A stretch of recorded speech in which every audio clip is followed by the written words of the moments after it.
اور میں آپ کو بتاؤں at the end of the day Allah تعالیٰ سب کو برابر کر دیتا ہے. آپ دیکھیں گے کئی لوگ ہیں جن کی زندگی کے اوائل انتہائی دکھ میں گزرے ہیں لیکن پھر پوری زندگی اللہ تعالیٰ نے ان کو سکھی رکھا ہے. کئی ایسے ہیں کہ جو پوری زندگی سکھی رہے لیکن پھر آزمائش ان پہ بڑھاپے کے وقت میں آ گئی ہے، بیماری کی شکل میں، کسی اور شکل میں. اور بعض ایسے ہیں کہ جن کو پوری زندگی غم سے عبارت ہوتی ہے، ایسے لوگ بھی ہیں. لیکن جب آخرت میں آپ ان کو دیکھیں گے نا موجیں مارتا ہوا، تو مسلم شریف میں حدیث ہے، عبداللہ بن عمر کہتے ہیں نبی علیہ السلام سے میں نے خود سنا تھا کہ میرے غریب صحابہ میرے امیر صحابہ سے 40 سال پہلے چلے جائیں گے. ظاہر ہے قیامت کا دن 50,000 سال کا دن ہے، اس میں 40 سال تو کچھ بھی نہیں ہے. وہ 40 سال پہلے جنت میں چلے جائیں گے. لیکن 40 سال آپ دیکھ لیں کتنے زیادہ ہوتے ہیں صرف غریب ہونے. اس لیے عبداللہ بن عمر غریب صحابہ کے ساتھ بیٹھا کرتے ہیں کہ یار چلو چنگے دے لڑ لگ جائیے. نانگے پیر نہیں، غریب صحابی درویش لوگ. تو مال فتنہ ہے. اس حوالے سے بخاری مسلم میں حدیث ہے، نبی علیہ السلام نے فرمایا کہ ابن آدم کہتا ہے میرا مال میرا مال میرا مال. حالانکہ تیرا مال تو وہ ہے جو تو نے کھا لیا یا پہن کر بوسیدہ کر لیا یا اللہ کی راہ میں خرچ کر کے آخرت کے لیے ذخیرہ کر لیا، باقی تو تیرے ورثہ کا مال ہے. بخاری مسلم میں حدیث ہے انسان کے 3 دوست ہیں. ایک وہ ہے کہ جو ساتھ جاتا ہے قبر کے اندر، 2 باہر ہی رہ جاتے ہیں. اس کے اعمال قبر میں ساتھ جاتے ہیں، اس کے رشتہ دار اور مال باہر ہی رہ جاتے ہیں. بخاری مسلم دونوں میں حدیث ہے، نبی علیہ السلام نے فرمایا ابن آدم کے پاس اگر سونے کی 2 وادیاں ہوں تو وہ تمنا کرے گا تیسری بھی آ جائے، اس کا پیٹ صرف قبر کی مٹی بھرے گی. بخاری و مسلم دونوں میں حدیث ہے. یہ نہ سمجھے گا یہ بزرگوں والا ہے، یہ واقعی بخاری مسلم دونوں میں حدیثیں ہوتی ہیں جو میں بیان کر رہا ہوتا ہوں، پوری ذمہ داری سے کر رہا ہوتا ہوں کہ اے اللہ محمد اور آل محمد کو بس اتنا ہی رزق دینا کہ ان کی روح اور جسم کا رشتہ برقرار رہے. بخاری اور مسلم دونوں میں حدیث ہے. اما عائشہ کہتی ہیں کہ نبی علیہ السلام کی وفات تک ہماری یہ حالت تھی، بعض اوقات 1 مہینہ، بعض اوقات 2، بعض اوقات 3 مہینے تک ہمارے گھر میں چولہا نہیں جلتا تھا. 2 کالی چیزوں پہ، کھجور اور پانی پہ گزارا ہوتا تھا، وہ بھی کوئی ٹنو ٹن نہیں، 2 کھجوریں صبح 2 شام اور 1 میٹھا پانی کا پیالہ صبح اور 1 شام. حالانکہ خیبر کے بعد وسعت مل گئی تھی، نبی علیہ السلام نے فقط اڈاپٹ کیا ہوا تھا. بخاری مسلم دونوں میں حدیث ہے جب نبی علیہ السلام نے ایلا کیا تھا 1 مہینے کے لیے اپنی بیویوں سے ناراض ہو کے چھت پہ شفٹ ہو گئے تھے، جو حضرت عمر ان کو ملنے گئے تھے، آپ کے جسم مبارک پہ چٹائی کے نشان تھے، تو حضرت عمر رو پڑے، یا رسول اللہ کیسر و کسریٰ تو دنیا کے مزے لوٹ رہے ہیں اور آپ اللہ کے رسول ہو کے یہ حالت آپ کی. آپ نے فرمایا کہ اے عمر کیا تم اس بات پہ راضی نہیں ہو کہ کیسر و کسریٰ دنیا کے مزے لوٹے اور ہم آخرت کی سعادت؟ اے عمر کیا دنیا کی حقیقت ابھی بھی تجھ پہ نہیں کھلی؟ سر نبی علیہ السلام سے اتنے سخت جملے جس عمر نے سنے ہوئے تھے نا، وہی عمر اس قابل تھا کہ اس کے دور میں رومن اور پرشین امپائر گرتی اور 1 ٹکا آرام کا کسی کو نہ کھانے دیتا، ٹنڈ کے رکھا ہوا تھا. حضرت عمر کے بعد کیا ہوا ہے؟ مینجمنٹ کمزور ہو گئی ہے، وظیفوں پہ لوگ لگ گئے، تھیندے ٹھیک ہے. اسی لیے کہا جاتا ہے ابو بکر و عمر کی خلافتیں خلافتیں محفوظہ ہیں اور عثمان و علی کی خلافتیں مفتونہ ہیں. اس لیے نہیں کہ وہ خلفاء برے تھے، اس لیے کہ اس میں فتنے کا دور تھا، وہ اسپیشل پروٹیکشن تھا. بخاری مسلم میں حدیث ہے میری امت اور فتنوں کے درمیان دروازہ عمر ہے، جب یہ دروازہ توڑ دیا جائے گا فتنے شروع ہو جائیں گے. وہ فتنے کیا شروع ہوئے؟ دنیا کی محبت. جو بخاری میں حدیث نہیں ہے، وہ جو نبی علیہ السلام جب ہجرت کر رہے تھے تو حضرت ابوبکر رضی اللہ تعالیٰ عنہ آپ کے ساتھ تھے، تو ایک شخص جو کافروں کی طرف سے 100 اونٹ انعام رکھا گیا تھا تو وہ پیچھا کرتے. ابن جوشم، کیا نام تھا اس کا؟ سوراقہ ابن مالک ابن جوشم. وہ پیچھے آیا، اس کا گھوڑا دھس گیا، 2-3 بار وہ اس کو یقین ہو گیا. اس نے کہا میں آپ کی کوئی مدد کر سکتا ہوں تو بتائیں. تو حضرت بکر نے کہا کہ بس ادھر کی طرف نہ کسی کو آنے دینا ہمارا پیچھا کرنے کے لیے. تو پھر وہ جب جانے لگا تو پیچھے سے آواز دی اور کہا کہ رسول اللہ صلی اللہ علیہ وسلم کہہ رہے ہیں کہ میں سوراقہ کے ہاتھوں میں کسریٰ کے کنگن دیکھ رہا ہوں.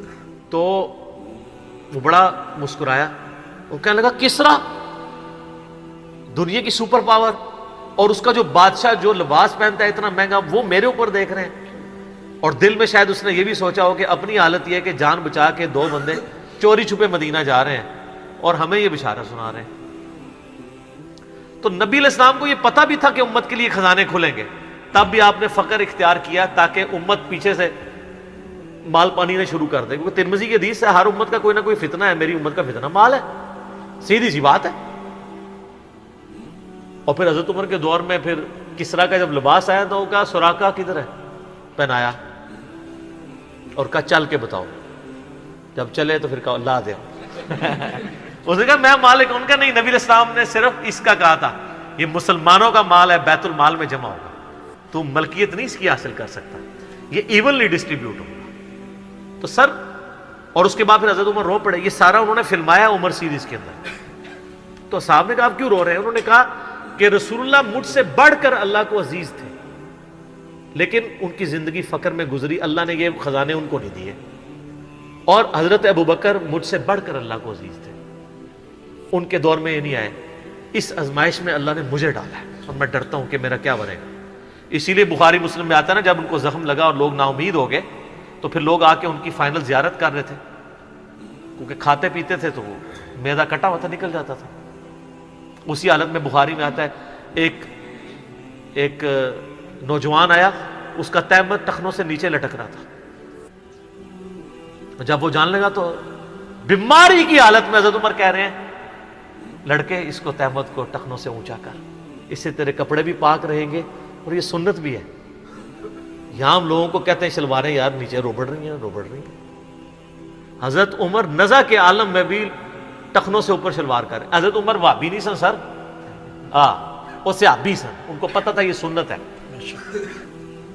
اور نزا کے عالم میں تہمت اوپر کروا رہے ہیں. یہ بخاری کے الفاظ ہیں.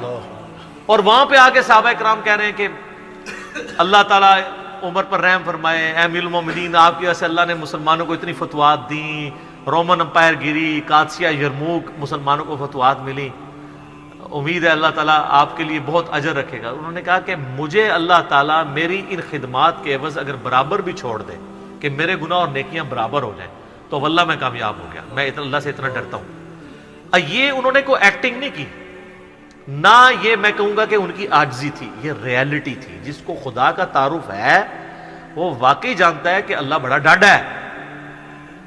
حضرت ابوبکر نے جب مشورے کے بعد حضرت عمر کو نامزد کیا تھا تو آپ کو پتہ ہے حضرت عمر کو کیا نصیحت کی تھی؟